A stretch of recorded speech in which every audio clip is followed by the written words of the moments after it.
"Sir, please don't move your car." The shout sliced through the late afternoon noise of the crowded mall parking lot. Ethan Costa, 43, suit, pressed watch Caro briefcase in hand, had just wrapped his fingers around the handle of his luxury sedan when he heard the sound of bare feet slapping against hot concrete. He turned irritado, already thinking about the investors waiting for him at the hotel. And then he saw her, a little black girl, no more than 6, sprinting toward him, hair in a crooked ponytail dress faded, and too big skin dusty from the asphalt chest heaving like she'd been running for her life. "Sir, wait!" she called again, voice breaking. Her hands were trembling as she pointed at the ground. You have to look under your car." Something cold passed through Ethan's stomach.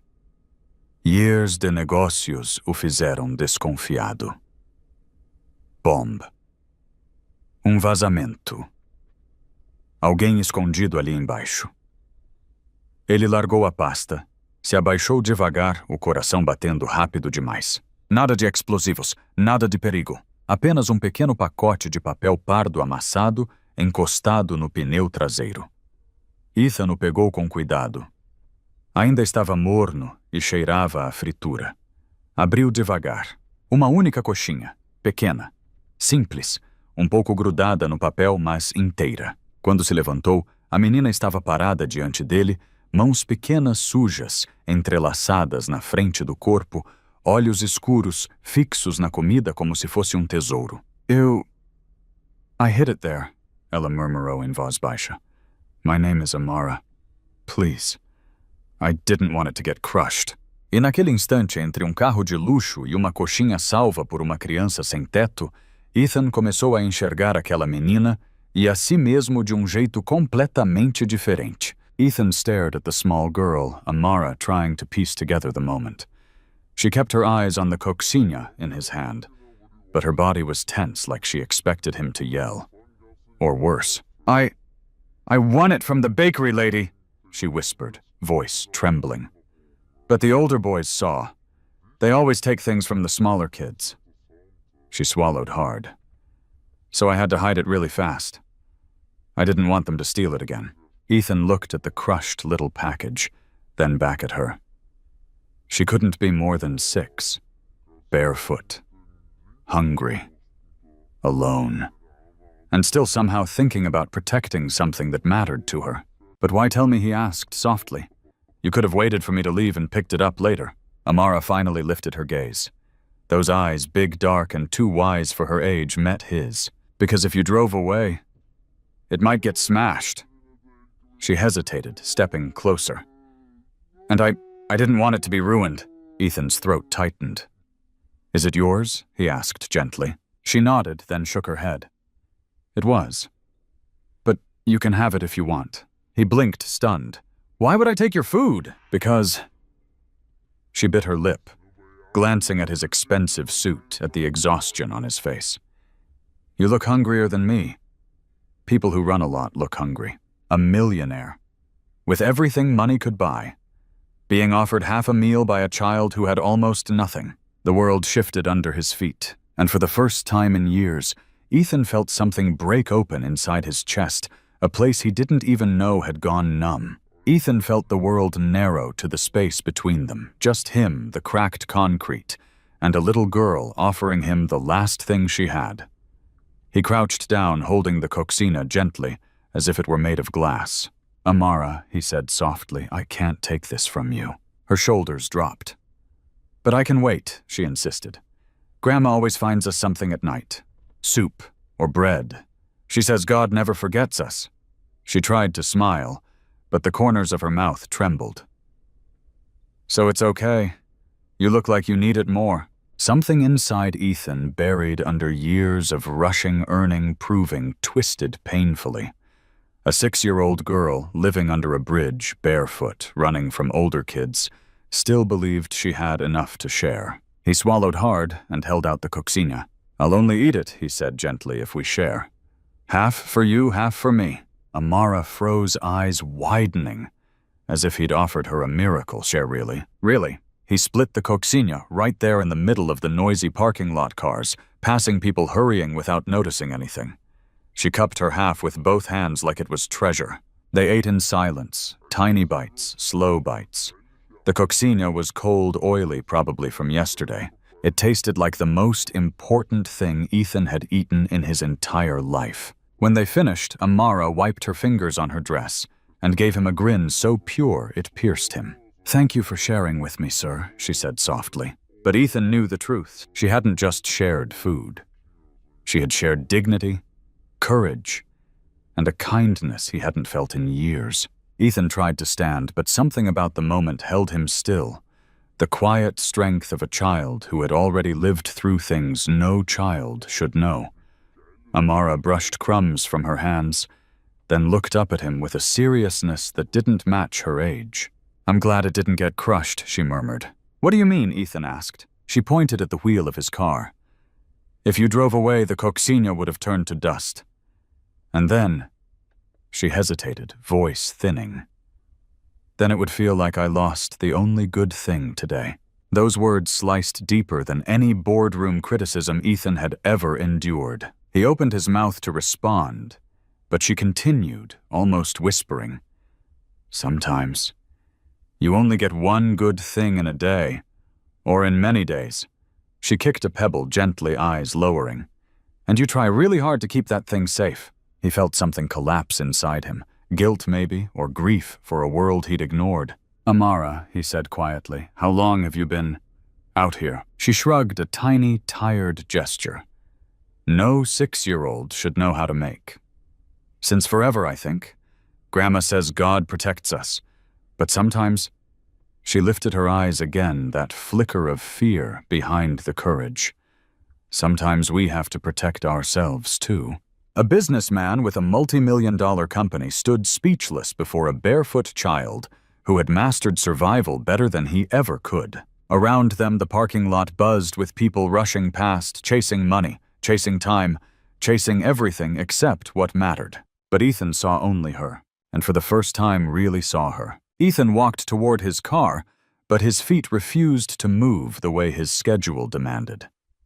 A meeting with Japanese investors was already starting without him.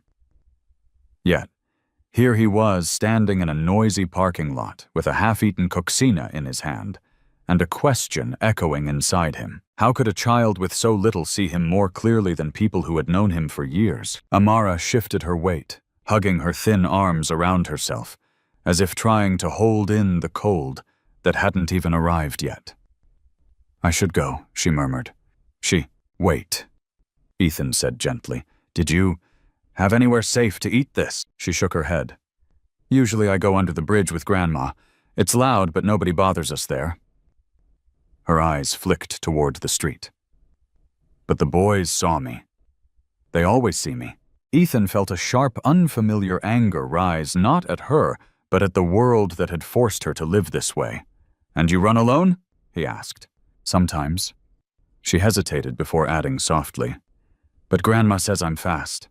God made me fast so I can keep what's mine." A 6-year-old girl believing her speed was a spiritual survival tool. Ethan swallowed hard. He glanced at his reflection in the car window, a man with everything yet somehow empty. Then he looked at Amara, barefoot, hungry, vulnerable, yet still offering kindness, as if her heart had an endless supply. "Amara," he said quietly, "thank you for coming to warn me." She gave a small smile. "If something got broken, I would feel sad, even if it wasn't mine." Her words hit deeper than she could ever know, because Ethan suddenly realized she wasn't talking about the coccinea anymore. That night, Ethan couldn't shake the image of Amara's small hands clutching the half-eaten coccinea as she disappeared into the chaos of the city. He drove to his penthouse overlooking Sao Paulo's glittering skyline, but everything felt wrong, too bright, too quiet, too full. He opened the fridge, overflowing with imported cheeses, organic fruit, untouched leftovers. He closed it again slowly. All he could see was Amara whispering, "I can wait. Grandma always finds something." Sleep refused to come. Every time he closed his eyes, he saw her running barefoot across burning concrete, saw her hiding food like treasure, saw her offering him what she desperately needed herself. By morning, a decision had formed, not loud or dramatic, just steady and undeniable. Before work, he stopped at a small neighborhood bakery, not the upscale cafe he usually visited. He ordered 4 warm coxinas, fresh juice, a slice of carrot cake, a pack of cookies. The woman at the counter asked if it was a gift. "It's for a friend," he said quietly. He drove to the mall earlier than usual, scanning the parking lot. And there she was, Amara, sitting on the curb, drawing shapes on the ground, with a stick, humming to herself. When she saw his car, she jumped to her feet and waved both arms as if greeting someone she truly knew. "You came back?" she asked, breathless with hope. "I said I would," Ethan replied, handing her the bag. Her eyes widened as she peeked inside. Real food, warm food, abundant food. "It's so much," she whispered. "I can't eat all this." "Then share it," Ethan said gently. And her smile, pure, bright, unguarded, made something inside him shift again. Something that felt dangerously close to purpose. Amara held the bag against her chest, as if it contained treasure, not just food. Then she paused, glanced up at Ethan, and her expression softened into something shy but grateful. "My grandma, she's going to be so happy," she said. "She loves carrot cake more than anything." "Then make sure she gets the first piece," Ethan replied. Amara nodded seriously, as if accepting an important mission. But when she turned to walk toward the viaduct, she hesitated. Her small shoulders lifted, fell, then lifted again, like she was wrestling with something. Finally, she looked back. "Why are you doing this?" she asked quietly. Not suspicious, just genuinely confused, as if kindness from a stranger was hard to believe. "Yesterday you shared. Today you brought all this. Nobody comes back like that. Not usually." The innocence in her voice hit him harder than any accusation. Ethan crouched to her height. "Because you taught me something yesterday," he said. "Something people forget when they grow up." "What thing?" "That the best people in the world aren't the ones who have the most." He tapped her small shoulder gently. "They're the ones who share the little they have." Amara processed that slowly, her brows knitting, as if absorbing a truth too big for her small frame. Then, unexpectedly, a smile tugged at her lips, soft, hopeful, blooming like light in a dark room. "My grandma says the same," she murmured.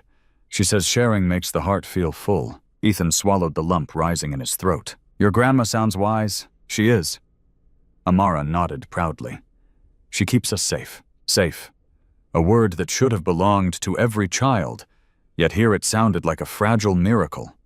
And Ethan knew in that moment that this wasn't the end of something. It was the beginning. Ethan watched as Amara skipped ahead, her bare feet, tapping lightly against the cracked pavement.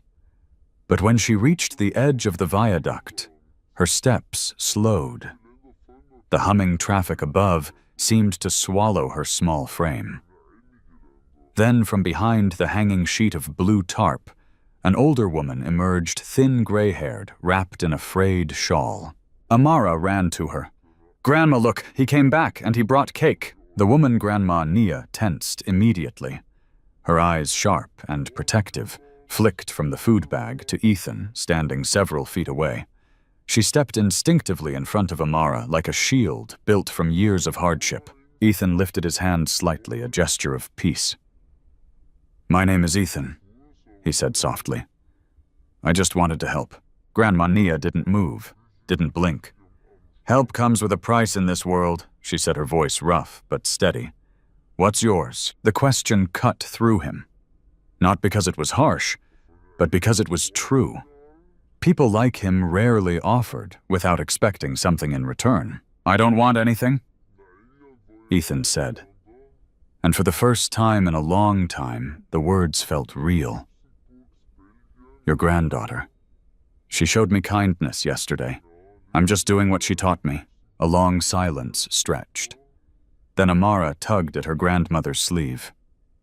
"Grandma, he shared his food with me, and he didn't get mad when I hid the cochina under his car." Grandma Nia's expression softened just a fraction, but enough to show a crack in her armor. "You hid food under a stranger's car," she murmured. Amara nodded earnestly. but he didn't crush it. Something like a reluctant smile flickered at the corner of the old woman's mouth. And in that fragile, wordless exchange, Ethan felt something shift. He wasn't just helping them now. He was being invited carefully, cautiously into their world. Ethan returned the next day, and the day after, and the next. Soon, stopping under the viaduct at 5 p.m. wasn't a detour. It was a commitment, one that grew heavier and more sacred each time he saw Amara's face light up at the sight of his car. He brought food at first, then shoes when he realized the blisters on her feet weren't scrapes. They were scars. He brought a thicker shawl for Grandma Nia when her cough worsened. He brought books because he discovered Amara could read, even if the only pages she'd ever touched came from old newspapers pulled from trash cans. But what he brought most often was time, something he once claimed he had none of. They talked. They laughed. They listened. He learned about the daughter who had left 3 years ago, promising to return with money she never sent. He learned that Nia had once worked as a cook for decades, stirring pots in other people's kitchens, while her own life slowly fell apart. He learned that Amara wandered the shopping district each morning, hoping for a kind stranger, a spare coin, or if she was lucky, leftover roll. And in return, they learned that Ethan wasn't the cold, unreachable man people imagined. He told them about his own daughter, a girl just a year older than Amara, whom he saw only twice a month after the divorce. A daughter living in comfort, yet somehow farther away from him than this barefoot child sitting 3 inches from his heart. One afternoon, as Amara traced patterns in the dirt with a stick, she looked up and said softly, "You look less hungry now." Ethan stilled, not hungry for food, hungry for meaning, and somehow, this fragile little family beneath a bridge was feeding him in ways he didn't know he needed. 2 weeks into their unlikely friendship, Ethan realized the shift had already happened quietly, without permission. The man who once measured his days by meetings and mergers was now measuring them by a small girl's smile and the sound of her barefoot steps rushing to greet him. But that afternoon, as he approached the viaduct with 2 warm lunches in hand, he noticed something he hadn't before Grandma Nia's cough. It wasn't the light, dry sound he had heard days earlier. This one was deeper rattling, leaving her breathless as she tried to wave him off with a smile. "Are you all right?" Ethan asked, setting the food down. "I've been worse," she replied, brushing at the air as if sweeping the concern away. "Hard nights happen. We manage." Amara frowned, tugging at her grandmother's sleeve. "She gets cold at night," she said quietly. "We only have 1 blanket. I sleep close so she doesn't shake." Ethan felt something inside him break open and ache, sharper than pity, heavier than guilt. He wasn't just witnessing hardship anymore. He was becoming responsible for it. "Do you need anything?" he asked gently. "Anything besides food?" Amara hesitated. Her eyes darted to her grandmother, then down to her own hands. "A blanket," she whispered. "A warm one. Grandma tries not to cough, but—" I hear her.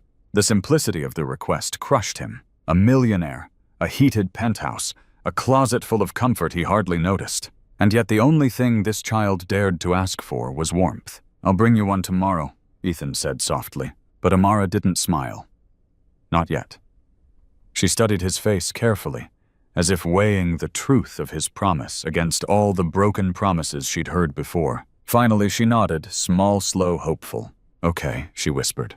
"Tomorrow." Ethan didn't sleep that night. He kept replaying Amara's voice, soft, cautious, hopeful. Tomorrow. A word so small, yet carrying the weight of her entire world. A promise she desperately needed to believe in. By morning, he was standing in a department store filling a cart without thinking twice. A thick winter blanket. A smaller one in pink. Warm clothes. Hygiene kits. Shoes. And without knowing why, 5 children's books with bright, colorful covers. The cashier asked if it was for a holiday event. Ethan just smiled. "It's for someone special." When the clock crept toward 5, he drove straight to the viaduct. But this time he didn't stop at the parking lot. He walked the full distance past the broken sidewalk, the trash, the roaring traffic overhead, until he reached the blue tarp that Amara called home. Grandma Naya stood outside, hanging damp laundry on a rope. She froze the second she saw him. Arms stiff posture, defensive, eyes wary. Ethan lifted the bags slightly. "These are for you," he said softly. Before the grandmother could respond, Amara appeared from behind her eyes, widening at the sight of him. "You came," she whispered. "I said I would." She stepped closer, peeking into the bags. When she spotted the blankets, her breath caught. But instead of grabbing them, she looked at her grandmother first, waiting for permission. Only when Nia gave a barely perceptible nod did she reach in, touching the soft fabric, like it was something sacred. "It's warm," Amara murmured, her voice cracking. Ethan swallowed hard. "No one should be cold at night. Not you. Not your grandma." And for the first time, Grandma Nia's stern expression softened. Eyes glistening, chin trembling as she whispered, "Thank you for keeping your promise." It was such a simple sentence, but to Ethan it felt like being entrusted with a life. The next afternoon, as Ethan walked toward the viaduct with 2 warm meals in hand, he expected to find Amara sitting by the tarp, drawing circles in the dust like she always did. But today she wasn't humming. She wasn't even smiling. She was reading. Her lips moved carefully over each word, sounding them out with a mix of determination and delight. When she saw him approaching, she jumped up, waving the book in the air. "Ethan, look, I can read this one. The whole thing. Grandma helped me with the big words." He felt something swell in his chest. Pride, maybe, or awe. A child who once read from scraps of old newspapers was now holding a real storybook in her hands, and she looked as if she were holding the sun. "That's amazing, Amara," he said, kneeling beside her. "What's your favorite part?" She flipped to the first page and pointed at a drawing of a little girl with bright eyes. "This one. Because she looks brave." "Grandma says I'm brave, too." Ethan nodded, but inside a quiet truth stirred bravery shouldn't be a requirement for childhood.